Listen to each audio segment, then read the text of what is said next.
Tangazo, tangazo. Njoni kwangu ninyi nyote msumbukao na mliolemewa na mizigo, nami nitawapumzisha. Bwana Yesu asifiwe.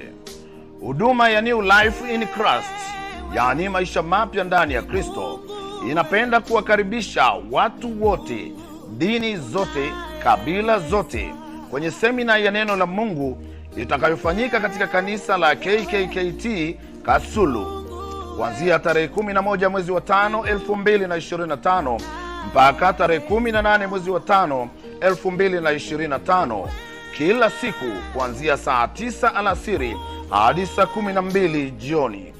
Watu wote mnakaribishwa. Njoni wagonjwa na wenye shida mbalimbali. Mtumishi wa Mungu Dafroza au Mama Hosea kutoka Kigoma atafundisha neno la Mungu na kuwaombea wote wenye shida na kutoa ushauri kwa mtu mmoja mmoja. Usikiapo tangazo hili, tafadhali mwalifu na mwenzako. Amina.